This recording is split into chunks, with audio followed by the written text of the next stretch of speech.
In this video, we will take a mockup, that would be this Photoshop document.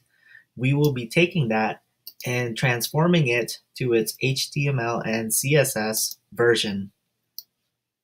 Here's how it looks in Google Chrome, implemented as a web page. And here's all the code behind that.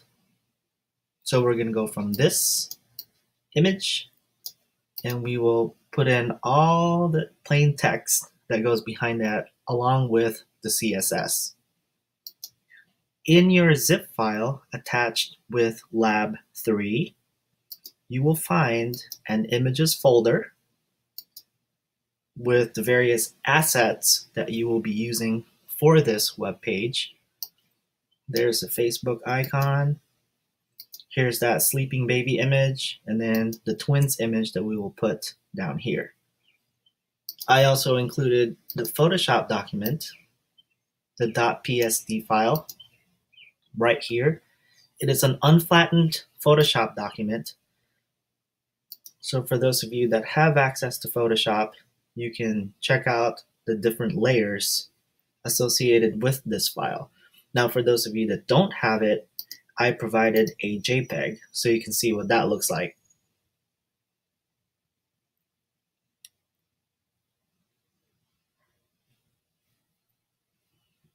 To get started,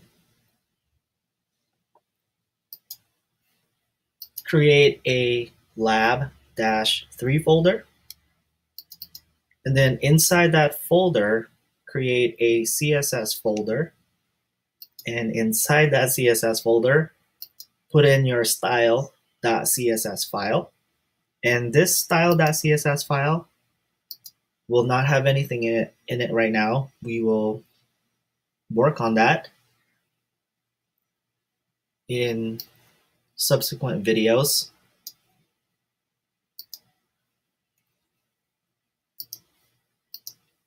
Then the images folder, just take the images folder from the zip file and put that in the Lab 3 folder so that it will have the 3 different images in there.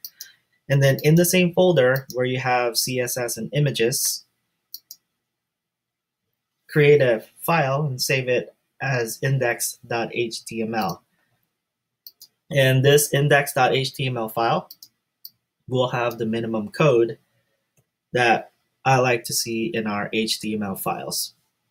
There's opening, or there's the doc type declaration.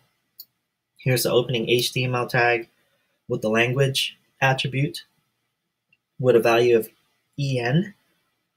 Then there's a head section with a title, a body section, and then the closing HTML. Let's go ahead and set up a couple of things here. First, the title. This is for Ragus Photography,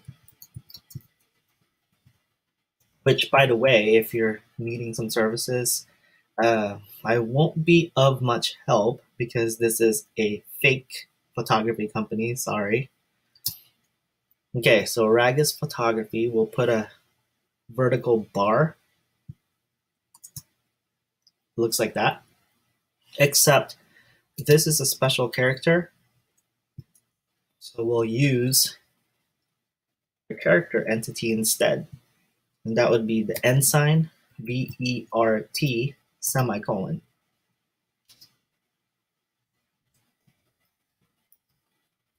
Then we'll put Warrensburg, Missouri, another vertical bar.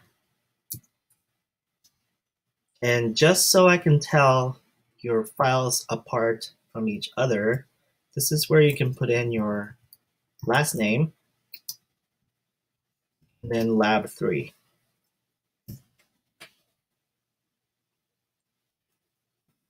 Then we will link this HTML file with this style.css. Again, you want your folder, your Lab 3 folder, to be set up like this, to where you have a CSS folder in the same level as index.html, And then inside that CSS folder is style.css. We'll add that link element, link href equals. We're linking to a CSS folder where it has a file called style.css. Type would be text / CSS. And then the relationship equals style sheet. This link element is an example of a self-closing HTML tag. And for this class, I use a / and then a greater than sign to close it off. Save that. And now, if you have coded it correctly and set up your files correctly, your HTML file is now linked to your CSS file. In the next video, we will begin adding the different elements for the header section of this web page.